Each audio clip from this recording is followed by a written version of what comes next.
remind members that standing orders relating to order in plenary meetings apply to this meeting, as are the time limits on questions that will be applied to this meeting also. So the first item on our agenda this morning is questions to the First Minister, and the first question is from Caroline Jones.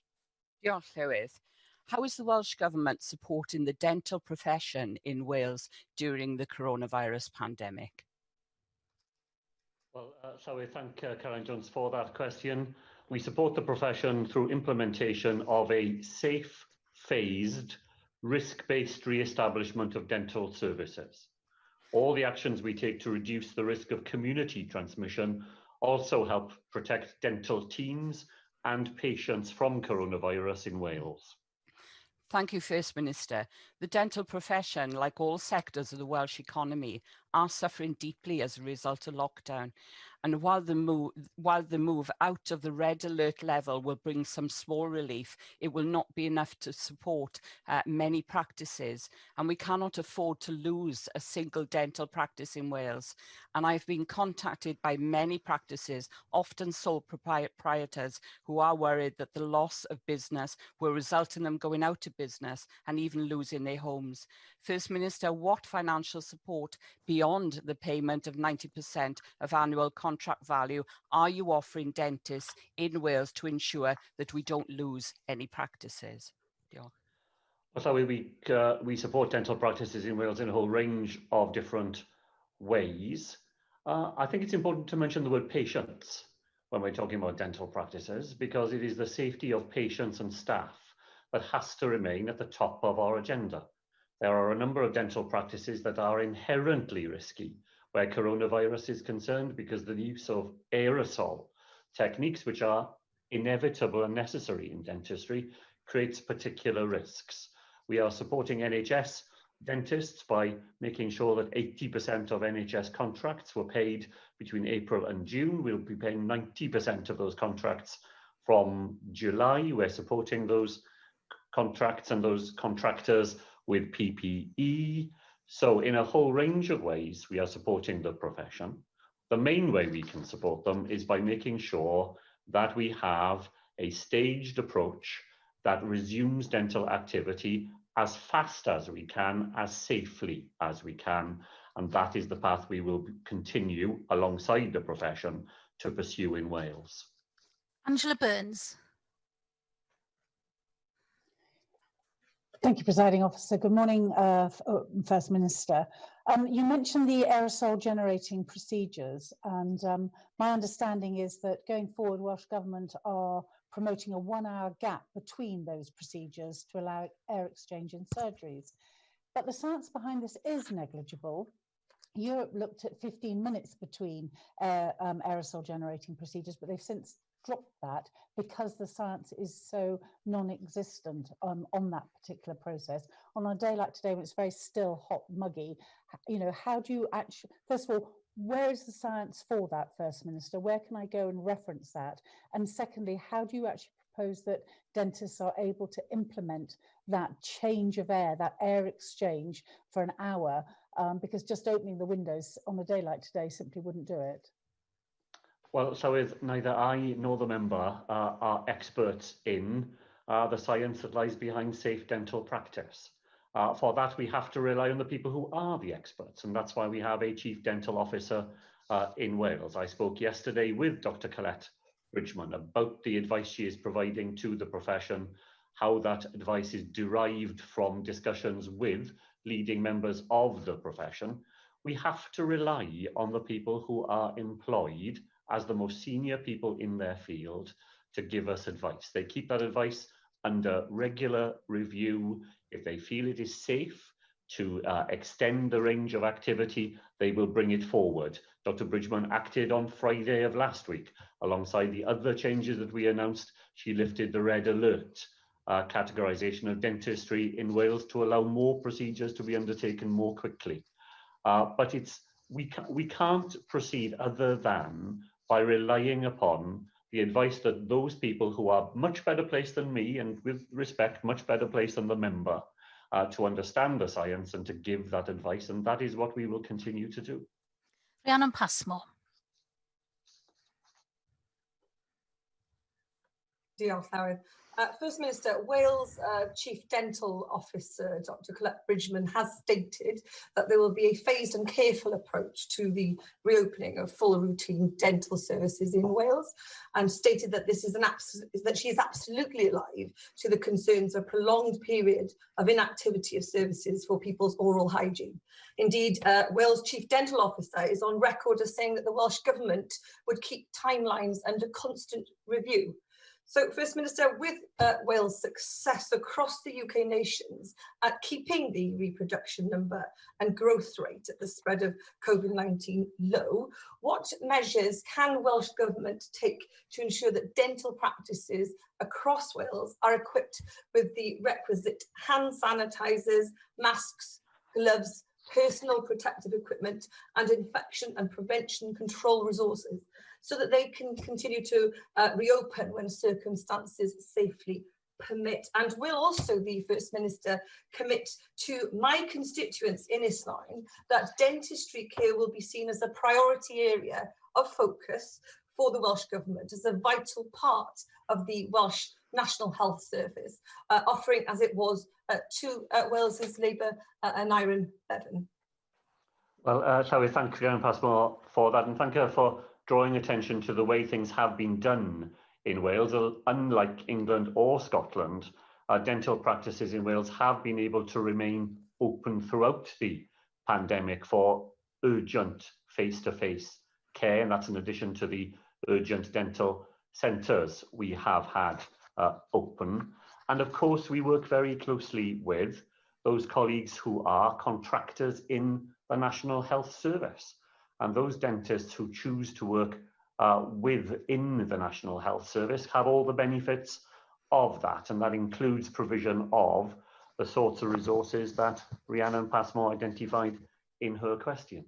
There are many dental practices that choose not to be part of the public service here in Wales, and they cannot expect to be able to choose not to be part of the service and then to have all the benefits of being in the service. If you're a private practitioner in a private business, then you have responsibilities to secure your own supplies or many of the things you need in order to be able to meet the regulatory standards that you will still have to observe. And I'm very happy to provide a commitment to the members' constituents in Isthmian and across Wales that dentistry is a priority service for us. NHS dentistry is a priority for us. The Health Minister issued a written statement yesterday explaining how we will reopen dentistry in a way that is safe for staff and safe for patients. And that is the path that we will sustain in Wales. Question 2, Mike Hedges. Question 2, Mike Hedges. Will the First Minister make a statement on the support provided to local media by the Welsh Government in order to keep residents informed during the COVID-19 pandemic? Thank Mike Hedges for that question. So the Welsh Government has supported both local print and broadcast media during the pandemic. Paid advertising has been placed as part of our Keep Wales Safe campaign.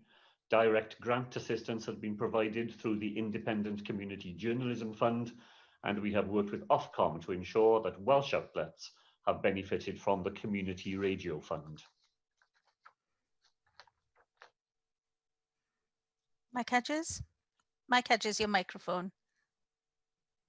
I'll mute myself again, sorry. The media, thank you, First Minister. The media has been crucial for coverage of both the good and bad news in these challenging times. And sadly, the coverage of lives lost has not been limited to coronavirus, but also we have seen the shocking killing of George Floyd in America and the horrific knife attack in Reading over the weekend. During the floods earlier this year, and during the coronavirus lockdown, local radio stations such as Swansea Sound and newspapers such as the South Wales Evening Post have kept residents informed of what's going on. As the First Minister is aware, the Sunday morning breakfast show on Swansea Sound allows local people to question politicians and also to express their points of view. Will the First Minister join me and politicians across the chamber in calling on the owners of Swansea Sound to keep local programmes and local presenters for the benefit of the people of South West Wales? Well, so I thank Mike Hedges for that, and he makes a very important point about the significance of local media in making sure that local residents are properly informed, not just of COVID-19, but of that wider range of things. And indeed in Wales, people will have been thinking of the family and friends of people who were killed in that outrage in Reading at the weekend, and local media will have played a very important part in bringing and explaining to that local community the nature of that event. Llywydd, I've a very warm memory of joining Mike Hedges early one September morning to go and take listeners' questions at Swansea Sound. I remember being very impressed by the relaxed professionalism of the presenter there, Kev Johns, and indeed the alertness of Swansea Sound listeners early on this morning in phoning in to put questions to us. So I'm aware, of course, that Swansea Sound has been part of Bauer's purchase of 56 different radio stations across the United Kingdom. My understanding is that no format change request has been received by Ofcom from that company for Swansea Sound, and that means that the station, in whatever future name or arrangement it has, will continue to be required to fulfill the original format, and that includes commitments relating to the Welsh language and local news and information. Llywydd, I have participated in quite a large number of the 80 press conferences that the Welsh Government has participated in during the coronavirus crisis. About half of the participants have been local media, including Swansea Sound, and they have provided an essential service during the crisis, just in the way that Mike Hedges described. David Melding. Diolch yn fawr, Llywydd. First Minister, I think this is a very important question. Now, I understand 9 community news organisations have directly received a grant from the Welsh Government, and you've mentioned the role of procurement, advertising and public information.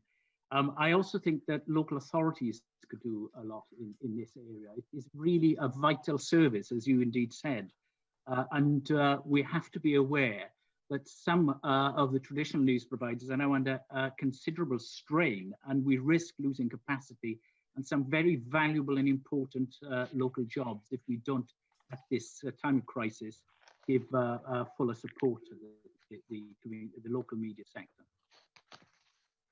Well, so I agree with what David Melding has said. We've been glad to have been able to repurpose funding that remained in the Community Journalism Fund. It's been over £76,000, and a range of outlets in Wales have benefited from that.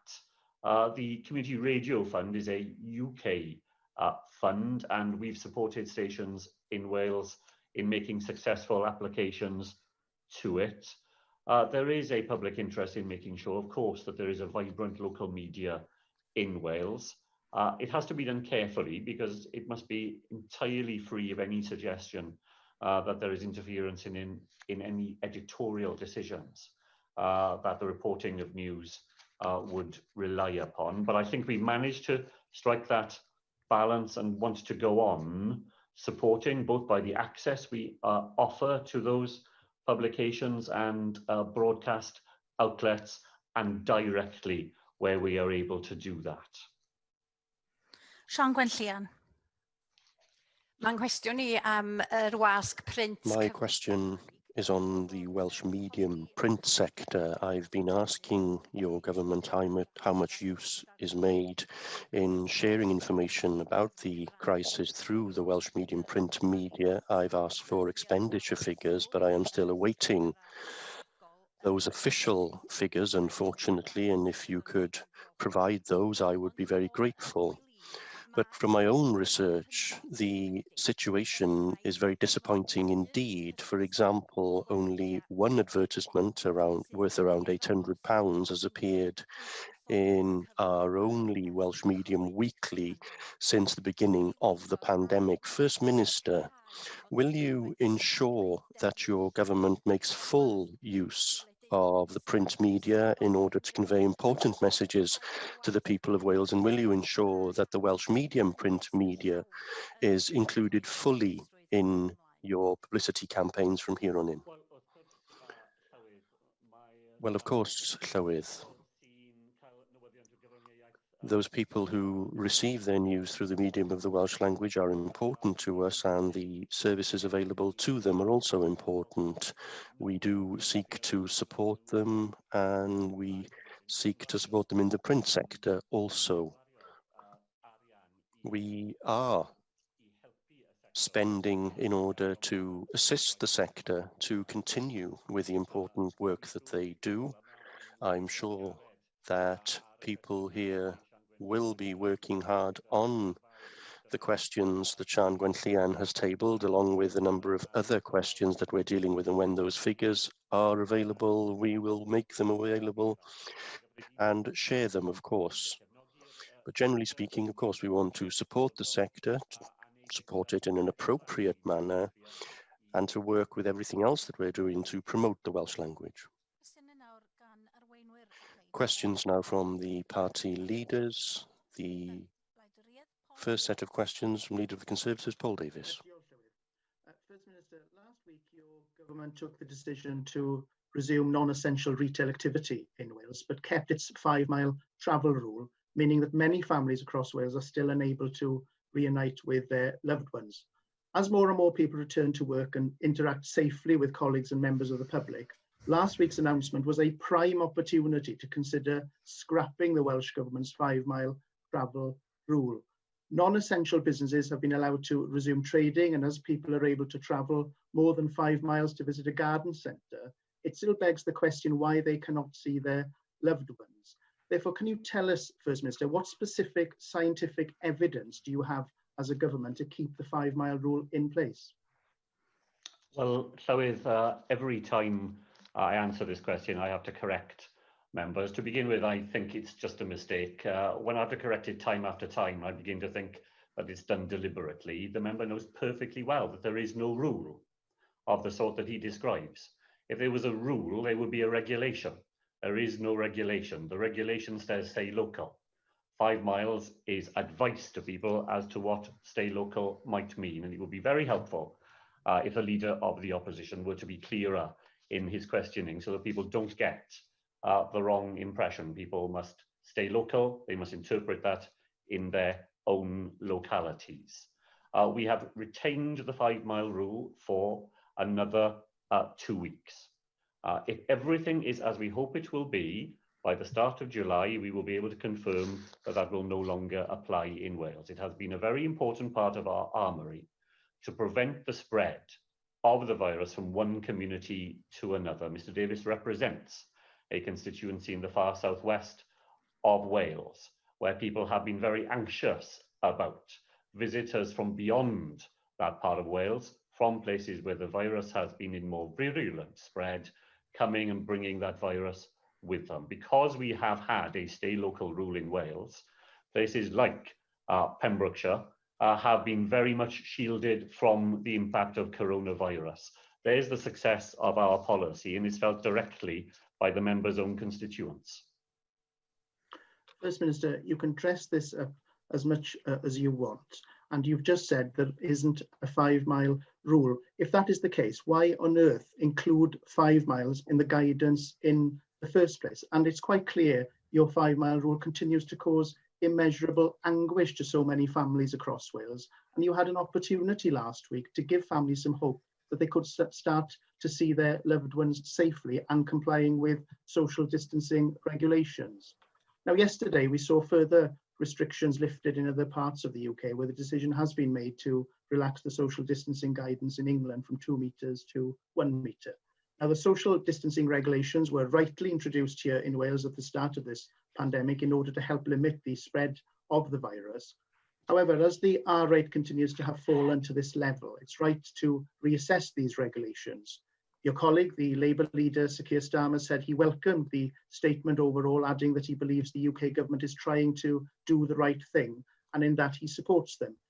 Given that the World Health Organization already recommends a distance of at least 1 metre, can you confirm what assessment the Welsh Government has made of the impact of relaxing the social distancing regulations, and what discussions are you having with professionals and indeed colleagues regarding this matter?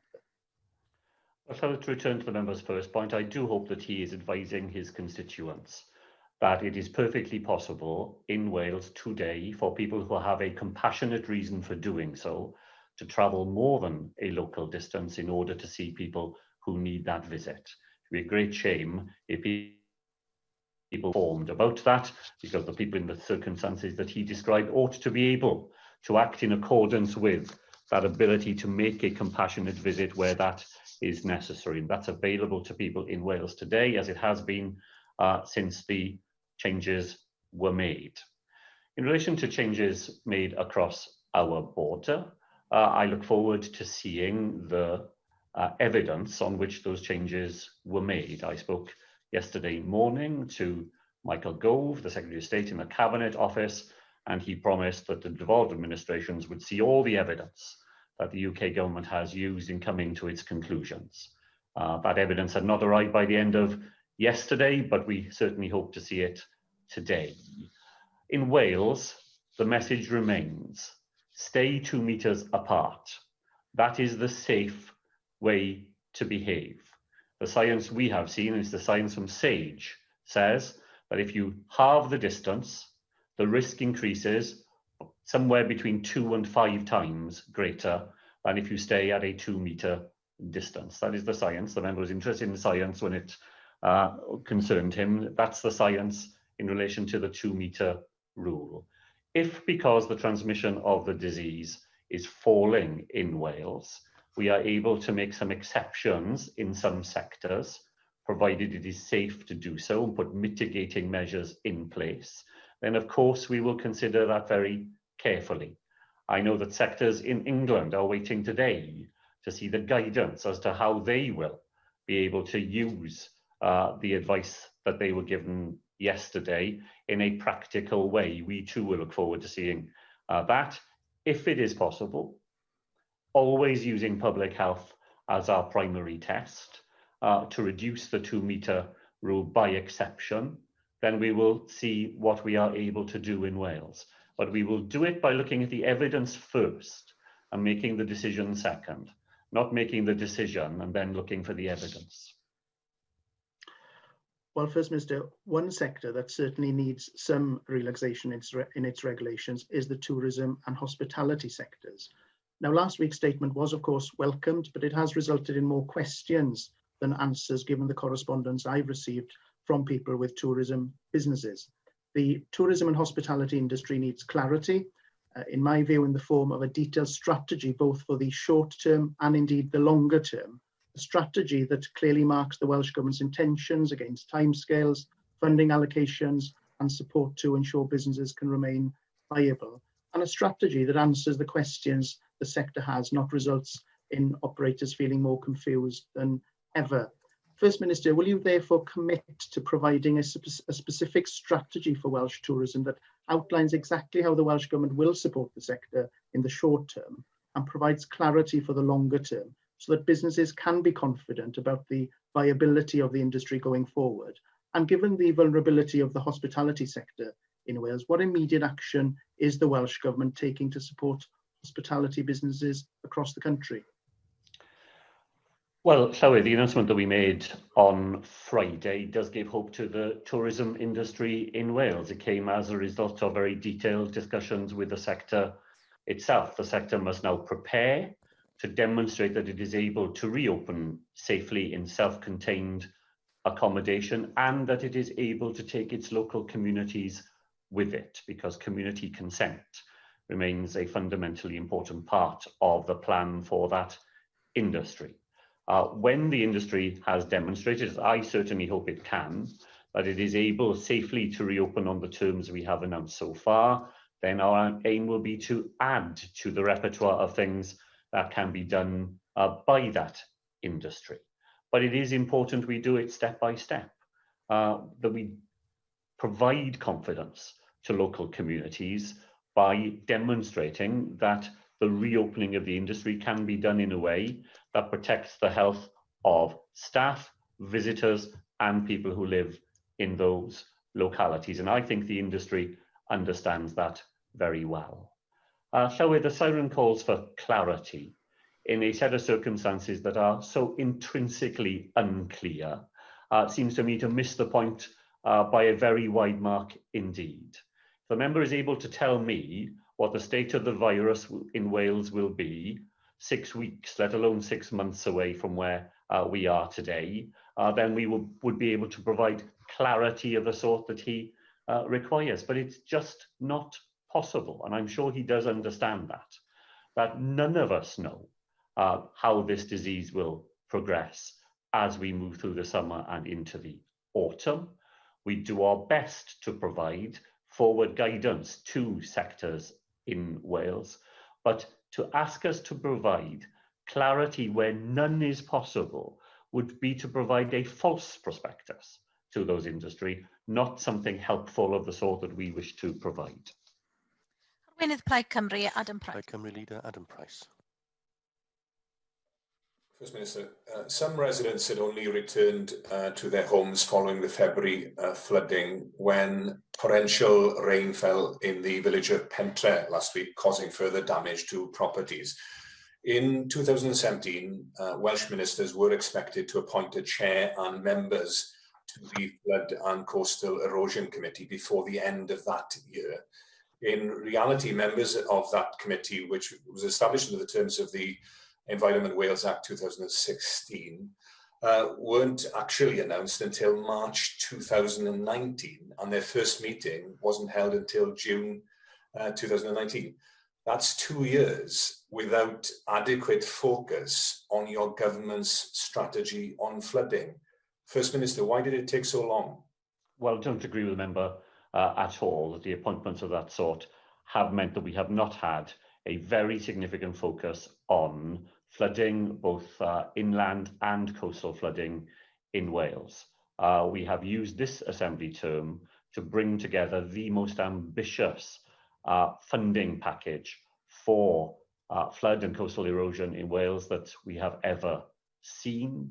That working with our local authorities, we have amended the share of funding between Welsh Government and local authorities. We now fund all of the preparation works for those schemes, and our contribution to grant support to local authorities is to be increased to 85% of the total of those schemes. I think that demonstrates in a good deal more concrete way than some appointments the extent to which we have invested in this field. I have enormous sympathy, Llywyd, for those individuals that Adam Price mentioned, who have spent the time over the last couple of months getting their homes back in order only to find them flooded again.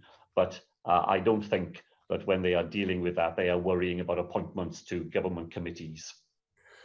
We're in the middle of two immediate crises, health-related and economic, but there is a third, the ecological crisis, which we can't afford to ignore. It'll have long-term consequences, but there will also be some immediate ones, including an increased risk of flooding. Now, research by the universities of Birmingham and Southampton shows that planting trees around rivers could reduce the height of flooding in terms by up to 20%. Almost a decade ago, the Welsh Government adopted the ambitious and widely lauded target of planting 5,000 hectares of new woodland every year until 2030. This target was dropped to 2,000 hectares. In the last 5 years, the Welsh Government has achieved an average of just 300 hectares a year. And in the 12 months up until March this year, it achieved just 84% of the target. First Minister, where's the urgency in the climate emergency? Well, I agree with the member that the extent of woodland creation in Wales last year was not good enough.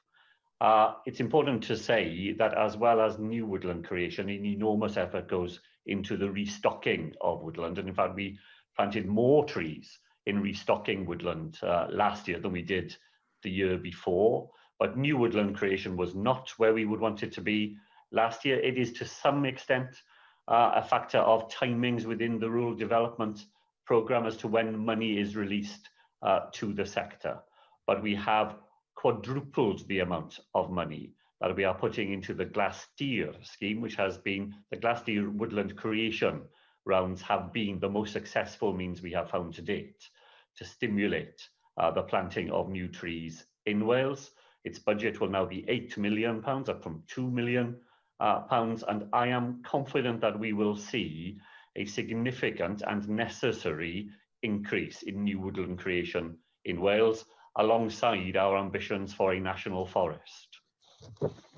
Since 2015, Natural Resources Wales has been suffering a steady decline in funding while being tasked with more and more responsibilities. NRW is now facing a further cut of 7.5 million. So that the Welsh Government is cutting back on funding, cutting back on tree planting, and seemingly cutting back on its commitment to tackling the climate emergency. Now, what many people in the Rhondda and adjacent communities want now is an immediate and expert-led inquiry to discover why they are enduring persistent flooding, and crucially, what needs to be done to stop this. First Minister, will you commit to such an inquiry today? Well, Llywydd, we are not cutting back on tree planting. We are quadrupling our investment in tree planting. And while NRW has inevitably had to bear its share of a decade of austerity, so it isn't NRW's budget that is being cut year on year, it is the Welsh Government's budget that has been cut year on year since 2010. And I'm afraid no part of the public service can be regarded as wholly immune from that. There will be inquiries. There are legal responsibilities that fall on the local authority and NRW when flooding takes place. And I know that those local players are working very hard already to make sure that we understand why flooding took place, again in those parts of the Rhondda very recently, to add that to what our understanding has been of the flooding back in February. And then when we've had that local investigations concluded, we will use the outcome to make sure that we put further mitigation measures in place. Arweinydd Plaid Brexit, Mark Leader of the Reckless. Brexit Party, Mark Reckless.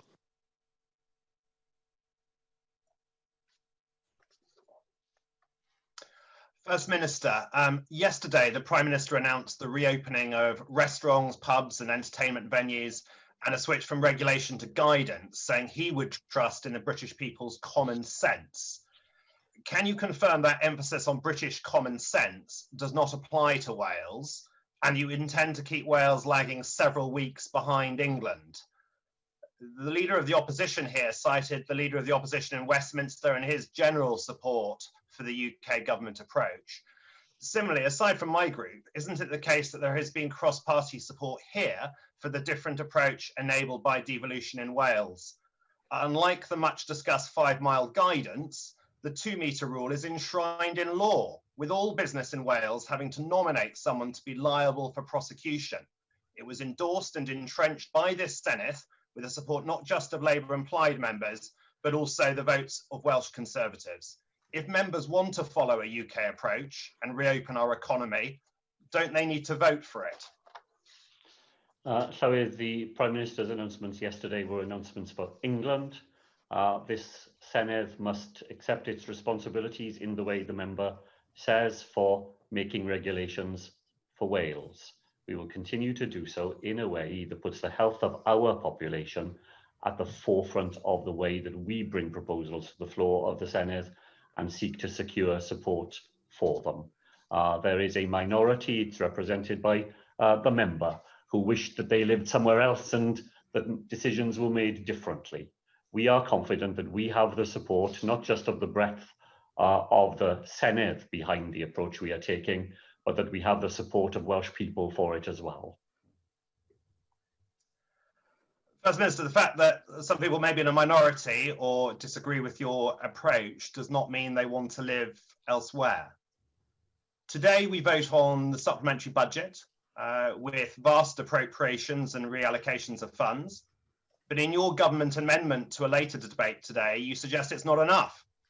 And the UK government must urgently remove fiscal restrictions which prevent Welsh Government responding effectively to the pandemic.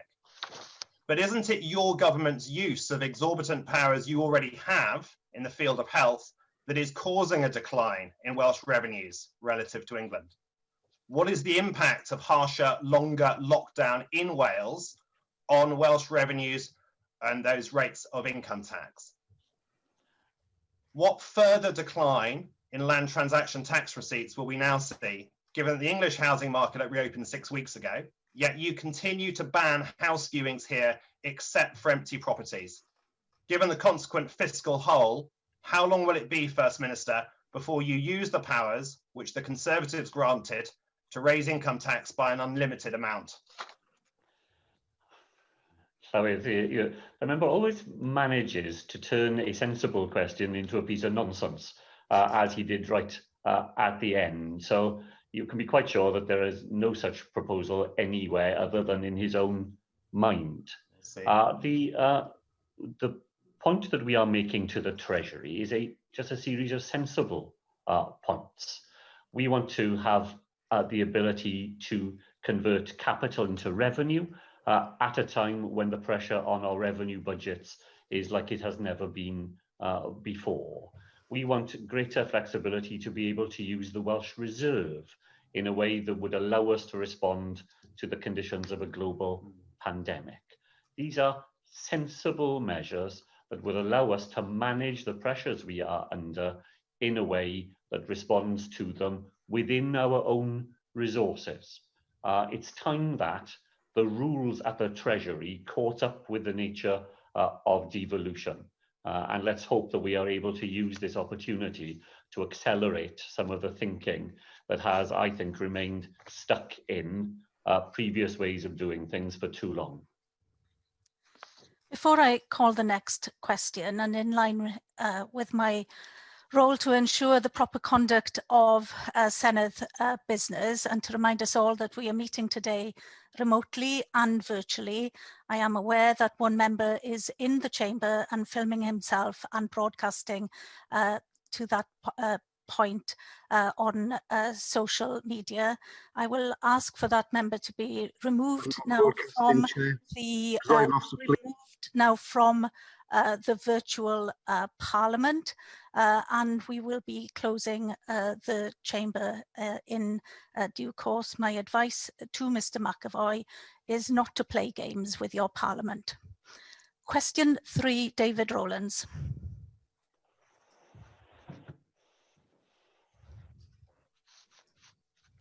Diolch, Llywydd. What assessment has the First Minister made of the effectiveness of the actions taken by the Welsh Government during the COVID-19 pandemic? I thank the member for the question. The effectiveness of all our actions is assessed through the lens of public health, keeping people and communities safe in Wales during the pandemic. The 3-week review cycle means that everything we do is assessed in the light of the most recent available evidence. Well, I thank the First Minister for that answer. I do understand that there can be no real definitive answers until an inquiry has been convened and the report produced, and that will, of course, take time. But I would at this time ask the First Minister to put together an interim report, one that would allow corrective actions to be put in place quickly based on the knowledge gained over the last few months. Well, let me begin by agreeing with David Rowlands. It's very important to learn from the experience that we are having, and we are doing our very best to do that every single day as we think over the events of recent weeks and plan for the challenges that lie ahead. But I do want to explain to him, and you know, I know that he is likely to understand that the Welsh Government is absolutely flat out still in dealing with the crisis that is in front of us. Just this week, dealing with outbreaks of coronavirus in North Wales, looking at the impact on the meat processing sector more generally, continuing to make sure that we provide testing in our care home sector, that we look at further opportunities we may be able to offer people in Wales to resume freedoms that they've been denied during the crisis. All the people we have, and you know, the huge majority of Welsh Government employees are not working in the normal way. They are still working from home, are being deployed still to focus on the immediate challenges we face to prepare for the coming autumn and winter. The moment will come, as David Rowan said, where there will be an opportunity to stand back and do a formal review of these things. Informally, we learn all the time and apply that learning. But until we are in calmer waters, where we are not every day having to deal with the impact of this crisis in the lives of Welsh people and Welsh communities, that moment has not yet come. Andrew Arty Davis. Thank you, First Minister, for that response. One measure I welcome in recent weeks over the COVID regulations is obviously the opening of schools next week. I declared interest as a member of a local authority, and in particular our local authority has issued guidance to say that they are unable to take the opportunity to open schools on the 4th week because the contractual negotiations haven't been concluded with the unions by the Welsh Government. Do you think that is a fair reason to have schools closed across Wales because Welsh Government have failed to reach conclude contractual negotiations with the unions? Well, so with my colleague Kirsty Williams will answer a topical question on this matter later this afternoon. Let me just repeat that the advice that the Welsh Government provided was that if it were possible to create 4 weeks of resumed education in Wales, the case for doing that was strong. We always recognised from the beginning that there was a contractual issue in the 4th week, which is why we proposed that for teachers who worked in the 4th week, there would be an extra week of holiday restored to them at the October half term.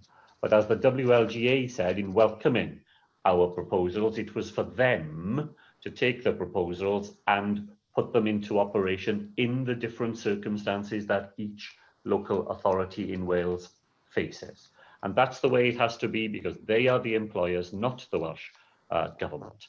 There will be children in Wales who will be in places where 4 weeks of school opening is possible. And I'm very glad that those local education authorities able to do so have been able to reach that agreement. Other local authorities will face different challenges, different circumstances and come to different conclusions. That's inevitable in the way that things are done. Cwestiwn 4, Janet Finch-Saunders. Question 4, Janet Finch-Saunders. Diolch, Llywydd. Will the First Minister make a statement on support for the hospitality sector in Wales in light of COVID-19? Thank the member for that question. The package of support for the hospitality sector in Wales is the most generous in the United Kingdom. Thousands of businesses have benefited from 100% small business rate relief and the Welsh Government's Economic Resilience Fund. In total, over £330 million has been provided to assist the sector during the pandemic. Thank you. North Wales tourism businesses and organisations have said that if tourism was allowed to open today, 10,500 tourism sector jobs could be lost in North Wales, and they cite your government and you to be destroying this vital industry. To refute those claims, what support will you make available to businesses that cannot open on the 13th of July? Self-contained accommodation businesses, en-suite hotels, desperately need a vision with guidance on how to safely prepare. Will you provide this? Will you clarify exactly what you mean by self-contained accommodation, working with their local communities?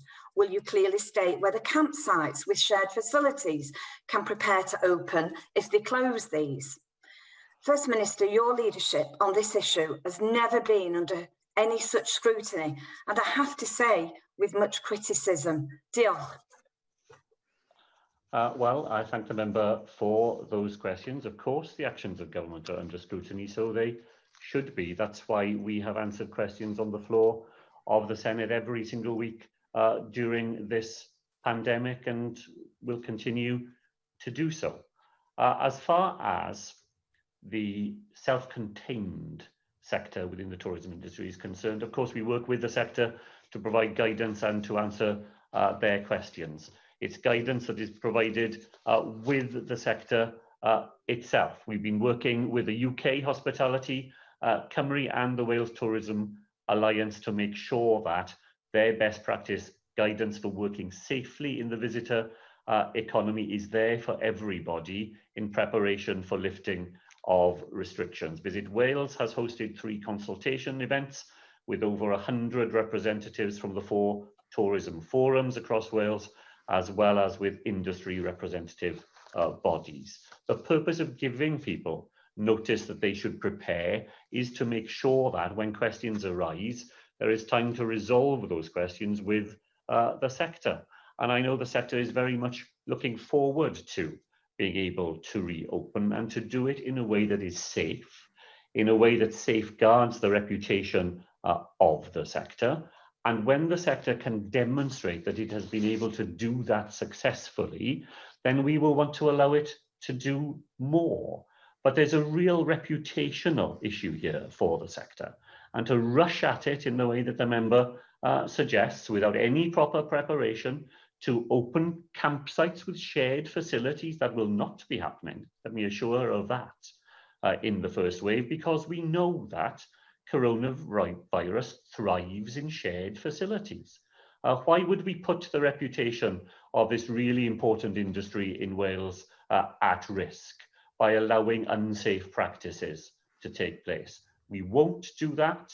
We will proceed in the way that we have set out, carefully, step by step, demonstrating success, allowing more to happen when that success has been demonstrated in a way that will safeguard the long-term reputation of this vitally important industry in Wales.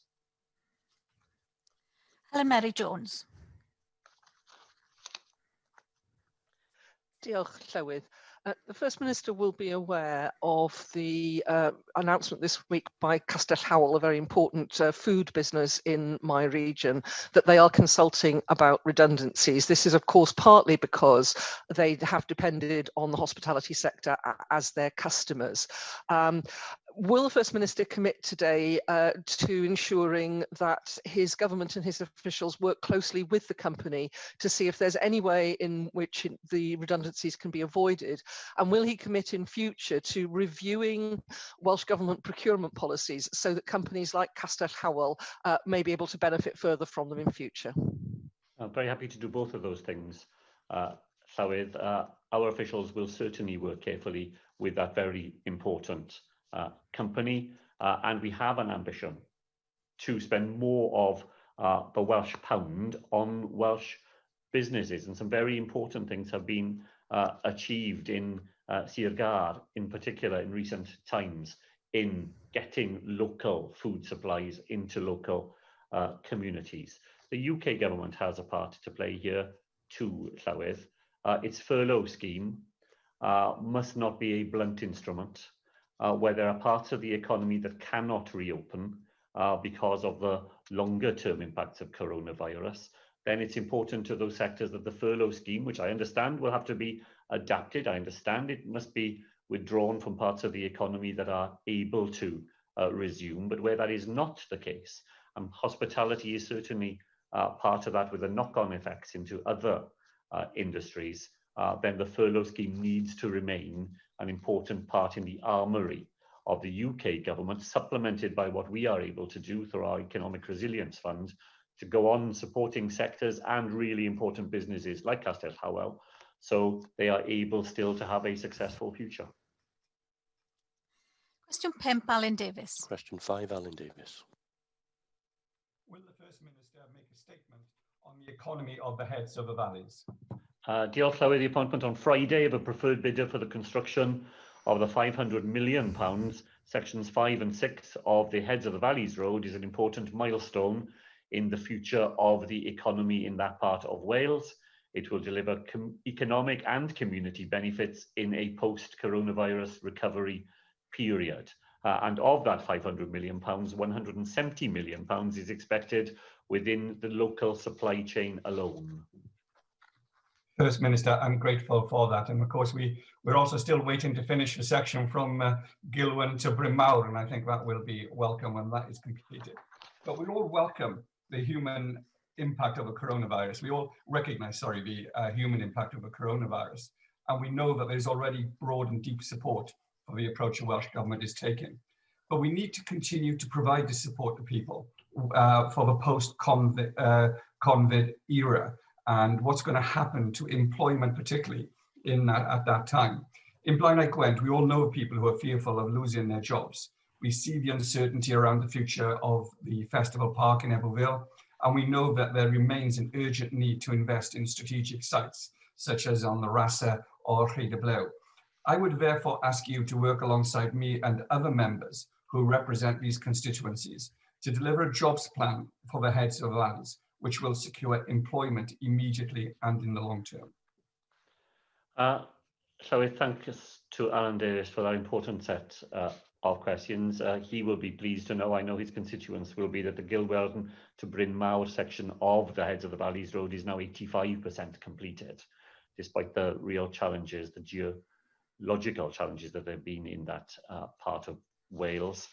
Concerned as he is, I know, at the festival park site in Ebbowvale, and we're working closely with the local authority there to see what can be done to address the announcements of last week. We continue to progress our plan for the high-tech cluster on the nearby work site and to prepare other sites so that they are in a good position to attract jobs into the Blaenau Gwent area. But to just respond for a moment, shall we, to the general point that Alan Davies made, we should all of us be concerned at the jobs impact of coronavirus. Thinking of the 30-year experience of some communities in Wales to recover from the 1980s and the deliberate loss of jobs in those communities then. Coronavirus isn't a deliberate action, of course, but its impact can be profound. And I want to give Alan Davies and others an assurance that the Welsh Government will be relentlessly focused during the rest of this Senedd term on doing everything we can to support employment in those areas, so the scarring effect on young people in particular parts of Wales is avoided as much as we can possibly do by harnessing our actions with those of others to support those local economies and those local jobs. Leanne Wood. Your microphone, Leanne Wood. Thank you. First Minister, with news this week that there are 50 people chasing every single job in the Rhondda, and that comes on the back of the news that there are 2 towns in the top 20 most vulnerable to economic problems following COVID, then it's clear that there needs to be a specific jobs plan for the Rhondda. We've already heard how we need a new sustainable drainage system, how we need a mass tree planting strategy, and we also need things like renewable energy. Can you please tell us what investment you plan to make in the infrastructure of the Rhondda, and how you intend to reverse the situation whereby people in the Rhondda have been ignored by successive Welsh and UK governments since the 1980s? Well, so it's nonsense to suggest that people of the Rhondda have been ignored. They certainly haven't. And if they have, then she'll be asking herself what she herself has done as the representative of that area to put it right. It wouldn't be a very proud record for me as a representative to stand up and say that my area had been ignored, and it hasn't been, and she knows it hasn't been. But I want to reply to the substantive and sensible point that she made, that of course our concerns have to be for those parts of Wales who are particularly vulnerable to an economic downturn. We are working very hard inside the Welsh Government to bring capital money together and capital projects together, so that if, as we hope, the UK Government respond in the Chancellor's statement in July by putting a new set of investments into infrastructure to create jobs, but to create the conditions of the future, that we are as well placed as we can be to have projects ready to use that money and to use it for the advantage of communities across Wales, with a particular emphasis on those places where the coronavirus impact will be felt the greatest. And that certainly does include the Rhondda, and it certainly does include a number of the measures that Leanne Wood mentioned in the opening part of her question. And she can be assured that those things are very much part of our thinking and will continue to be so. Question 6, Susie Davis. Question 6, Susie Davis. Llywydd. Will the First Minister provide an update on the reopening of the Welsh tourism sector? Thank the member for that. Llywydd, on the 19th of June, I indicated that provided public health considerations allowed, the Welsh Government would lift the stay local requirement on the 6th of July, and at the same time I signalled to owners of self-contained accommodation to prepare to reopen from July the 13th. Well, thank you obviously for your announcement on Friday, although I have to say that the concept of community consent and use of the word bookings in the narrative haven't really helped the static caravan park owners or van owners themselves understand what they can do. But last week I asked the Economy Minister why non-VAT registered tourism companies are being treated differently from non-VAT registered firms or sole traders when it comes to accessing the ERF. These are micro businesses unable to access the self-employed support and not the larger operations to which he made reference in his reply. Some of them are very exciting, novel green tourism micro businesses or small B&Bs, and anecdotally, quite a high proportion of them are run by women. So could you please revisit this, as in my view, there is no justification at all for treating two businesses differently on the basis of a registration at Companies House, with one version having a right to support and the other having to go begging to a hardship fund? Well, so first of all, let me make it clear that static caravans, where they are self-contained, will be able to reopen from the 13th of July. And I'm not absolutely certain I understand what the problem of bookings is, because people are able to take bookings from the 13th of July. They need to be aware that that date remains subject to the circulation of the virus at the time. That's inevitable, and that's exactly the same way that her government in the United Kingdom has always proceeded. They make announcements and they make it clear that those things have to be confirmed closer to the time, because none of us knows what the state of coronavirus will be in weeks ahead. On her point about VAT registration, look, I just have to explain. Our aim is to try to get money out to people as fast as possible, and to do so with the least bureaucracy as possible. But this is public money, and the public have a right to know that there is a level of probity in the way that it is being spent on their behalf. And we have used VAT registration as a shortcut through a whole series of other checks we would have had to have made to make sure that people who make applications to us are bona fide. If they have VAT registration, they will already have had to have gone through a number of checks, and we rely on those as part of our probity requirements in handing out public money for proper purposes. Now, I understand that that has meant that people who are not VAT registered haven't been able to benefit in the same way.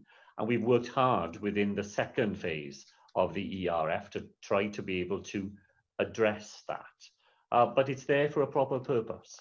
It's there for a purpose that Susie Davis, I think in other circumstances, will recognise very well. That if you're spending public money, there's an obligation on you to make sure that you put at least a minimum amount of checks into the system to make sure that the schemes we're putting up very rapidly aren't taken advantage of by people who just think that this may be a quick way to get money out of a government when you're not a proper business at all. Question 7, McAntonev. Question 7, McAntonev. Will the First Minister make a statement on the support provided to foster parents during the coronavirus emergency? That's how foster carers make a vital, positive contribution to the lives of looked after children.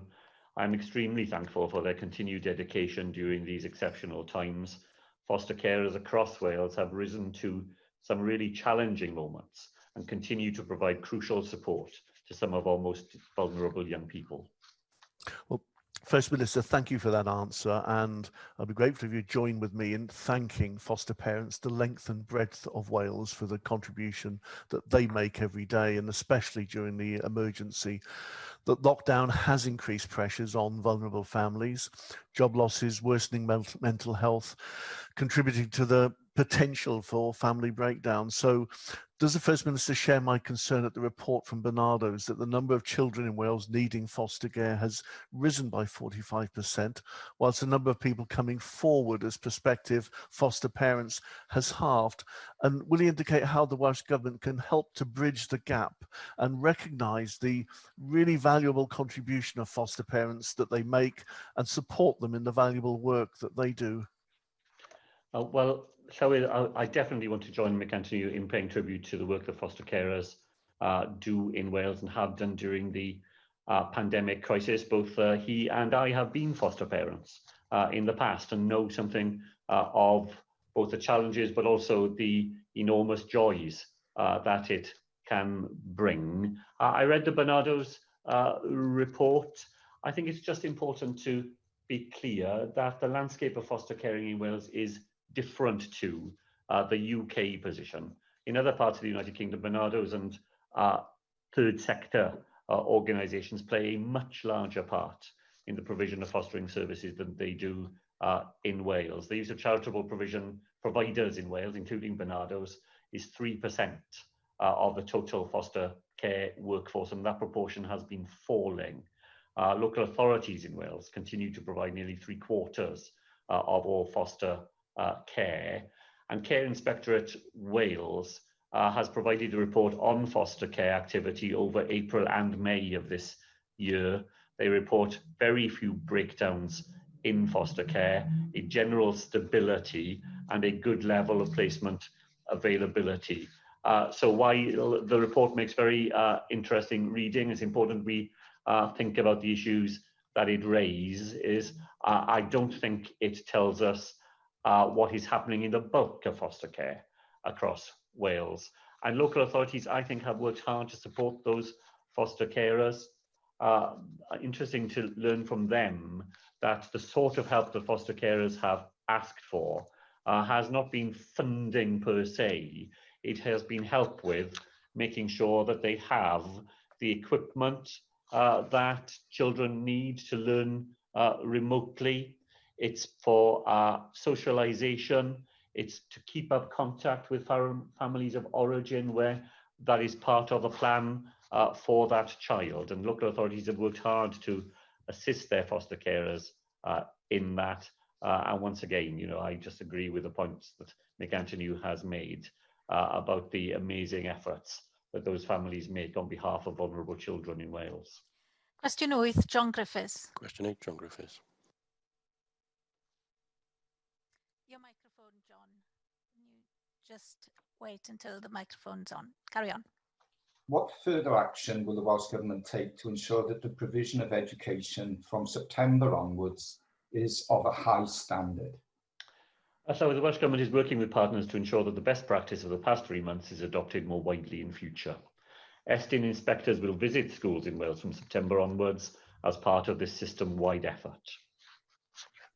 First Minister, there is great concern regarding our children's life chances, particularly those in our most impoverished families. Too few pupils considered vulnerable have returned to school, and working at home has been very variable. It seems the return to school at the end of this month will typically be for a few hours once a week and may not include the extra 4th week. And of course, when the return to school in the autumn term begins, blended learning really must be of a high standard in all our schools, every one of our schools. So First Minister, what action will Welsh Government take to ensure a Wales-wide response with schools, unions and LEAs stepping up to the plate within clear national requirements? So I thank John Griffiths for that. He is right that too few vulnerable children have come forward during the pandemic period, but we have gone from around 300 children in the very early weeks to over 1,500 in the latest week. So we've had a steady increase in the number of children coming forward, and reopening all schools on the 29th of June will be another important step, because we know that vulnerable children are less likely to attend a school that is not their own. There are many reasons for that, and when their own school reopens with familiar teachers and familiar faces, we are confident we will see more of those children back in education. But I agree with John Griffiths that September needs to bring with it a very different school experience, and that learning from the success of the last weeks will be very important to that, because while variability has been a feature, it has also been a feature that there are many, many schools who have risen very powerfully to the challenge of providing remote learning blended with contact from the school remotely as well for children. What we want to do is to make sure that there is a national expectation that all schools learn from the experience of the best and put that to work for the benefit of children and young people from September. And as I said in my original answer, we'll be deploying ESTIN as part of that effort to make sure that the fantastic things, and they are fantastic things, that so many heads and teachers have invented to assist children and young people in Wales are understood by the rest of the system, that they are adopted by the rest of the system, and that the education from September onwards is of as high a standard as we can make it in the circumstances that we will face at the time. Question now, Nick Ramsey. Question 9, Nick Ramsey.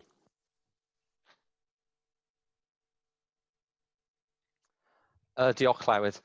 Will the First Minister make a statement on the Welsh Government's policies for supporting the economy during the current pandemic? So we're doing all that we can to mitigate the effects of the pandemic on our economy. Our £1.7 billion package of support means Welsh businesses have access to the most generous help for businesses anywhere in the United Kingdom. Thank you, First Minister. These are clearly challenging times. You said earlier in response to question 4, I think it was Janet Finch-Saunders, that where certain areas of the economy, such as hospitality and tourism, cannot reopen, the UK government furloughing scheme should continue. Of course, it strikes me that if those areas of the economy are reopening in England, then there will be no furloughing and therefore no consequential money for furloughing in Wales. So is it not the case, First Minister, that for the good of the Welsh economy, it's important that you do review the situation and look to reopen as much of the hospitality industry as possible in Wales as swiftly and as safely as possible? And if that isn't possible, then surely your government will have to look at ways of funding support schemes such as furloughing yourselves, and that surely must involve some sort of extra borrowing or tax rises at some point in time. Well, so with both the words swift and safe have to mean something in all of this. It can't be swift at the expense of safe. And if it were to be, then it wouldn't be very swift at all, because we'd just be plunged back into the crisis from which we are now emerging. Nobody should believe that the announcements made yesterday by the UK government mean that the hospitality industry in England will resume as it was before the crisis began. I thought the Prime Minister was very clear himself about that yesterday, and there will be a need to support that industry at a UK level, and that's what we look to the UK government to do. Finally, Russell George. Diolch, Llywydd. First Minister, the further job losses at Lord Ashley, an iconic and major employer in Newtown, would have been headline news if it wasn't for this current pandemic. It's absolutely devastating, of course, that the retail and manufacturing operations will cease. This couldn't have come at a worse time, I'm sure you'll agree. Just a few months ago, approximately 550 workers were employed by Lord Ashley in Newtown. Hundreds have been made redundant, and clearly those who are remaining in work are anxious as their jobs also hang in the balance. There was a loyal workforce in Newtown, many working for the company for decades. Can I implore the Welsh Government to leave no stone unturned when it comes to this final opportunity to save this internationally renowned company, which has a long history of employing whole families in my constituency? What advice can you give to those who have been made redundant? And finally, what more can the Welsh Government do to support the highly skilled and loyal staff or former staff of Lord Ashley and all those in the wider supply chain who have been adversely affected by this very, very sad news? So can I agree with the member about the seriousness of the news. Employment has been, as Russell George said, over many, many years within that industry, and whole families have been part of that experience. And it is very sad, and we would at other times have been concentrating on it in a different way. But the Welsh Government will mobilise the help that we have used successfully in other examples of this sort, working with UK operations, the DWP and so on, as well as the things that we are able to put together to do everything we can to see if there's anything further that might still be possible in terms of the industry itself, and where that isn't possible, to invest in the skills of that local population to discover other opportunities and to make sure that all the help that we can provide alongside others is mobilised for the benefit of the members' constituents in the very difficult circumstances that they must face. Diolch i'r